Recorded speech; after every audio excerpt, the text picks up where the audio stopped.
Assalamualaikum warahmatullahi wabarakatuh. Yang terhormat kepada Abu Hanif dan Mida, saya aku pengasuh pondok pesantren Super Kamlar Benfida.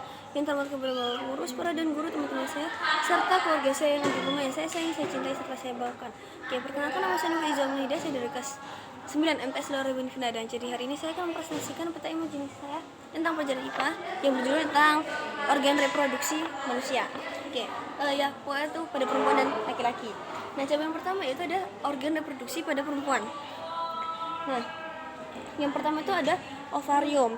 Nah, jadi ovarium itu adalah pokoknya itu tugasnya itu untuk menghasilkan sel telur atau ovum, yang disebut ovum. Jadi itu bentuknya, dia tuh memiliki bentuk itu kayak telur, ya pokoknya itu kayak telur. Terus dia tuh jumlah itu ada dua, yaitu di kanan dan di kirinya rahim. Terus yang kedua itu ada fimbriae.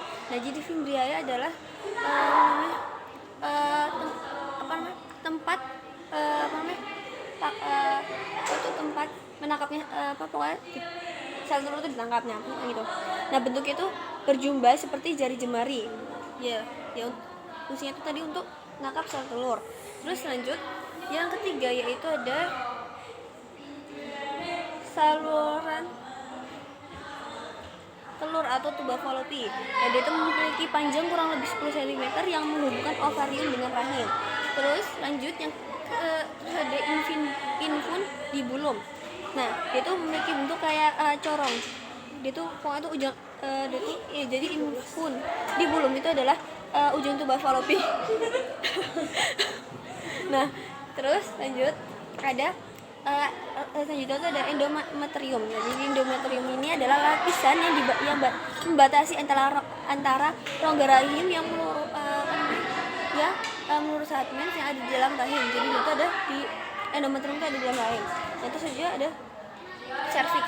Nah, cervix itu adalah rahim bagian bawah yang tempatnya dari rahim bagian bawah yang untuk itu menyempit dan membuka ke arah vagina.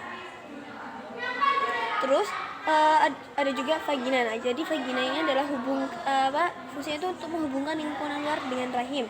Nah, dia itu adalah tempat malaria, biasa itu menstruasi, dan juga tempat keluarnya pokoknya itu bayi. Pokoknya kalau kita melahirkan itu keluar dari vagina. Terus yang terakhir itu ada rahim atau uterus. Nah, jadi rahim atau uterus ini adalah tempat berkembangnya janin. Nah, dia itu bentuknya seperti buah pir. Oke, lanjut.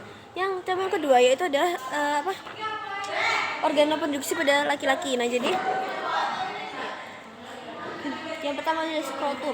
Nah, skrotum itu adalah bentuknya itu pokoknya kayak kantung yang dia tuh berada di dalam testis, dan dia tuh fungsinya itu untuk menjaga suhu testis agar sehingga pokoknya tuh agar sesuai untuk produksi sperma. Terus ada testis juga. Nah, jadi tadi kan skrotum ada di dalam testis. Nah, testisnya itu adalah tempat memproduksi sperma dan hormon testosteron. Nah,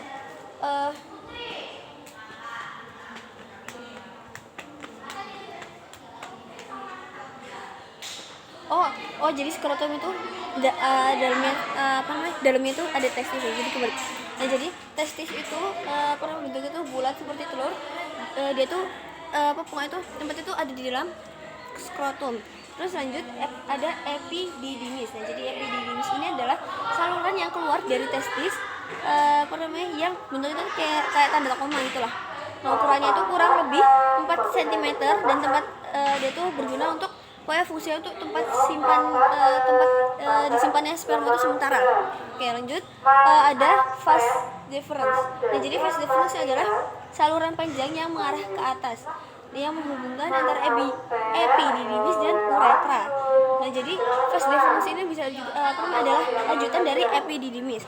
Yang lanjut ada kelenjar vesicula seminalis. Nah, jadi kelenjar itu ada 3. Yang pertama itu ada kelenjar vesicula seminalis. Nah, jadi dia itu bentuknya itu kayak kantong kecil dan ukurannya itu kurang lebih 5 cm yang menghasilkan zat-zat yang perlu untuk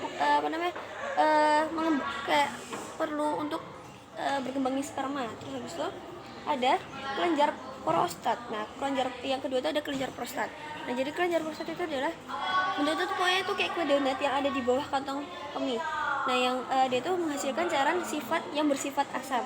Terus yang terakhir itu adalah kelenjar Cooper. Nah jadi kelenjar Cooper itu bentuknya itu kayak kacang yang ada di bawah kelenjar prostat yang menghasilkan lendir dan cairan yang pokoknya itu bersifat basah. Terus lanjut yang ada penis. Nah jadi penis ini adalah bagian luar organ. Nah jadi apa namanya? Jadi penis itu adalah waktu saluran urin dan saluran sperma. Terus yang terakhir itu ada uretra. Nah jadi uretra itu adalah pokoknya itu ada di dalam penis yang dan ini uretra itu adalah akhir dari saluran reproduksi. Fungsinya itu untuk keluarnya sperma dan urin. Oke? Jadi sekian presentasi dari saya. Mohon maaf jika ada salah kata. Wabillahi taufiq wal hidayah. Wassalamualaikum warahmatullahi wabarakatuh.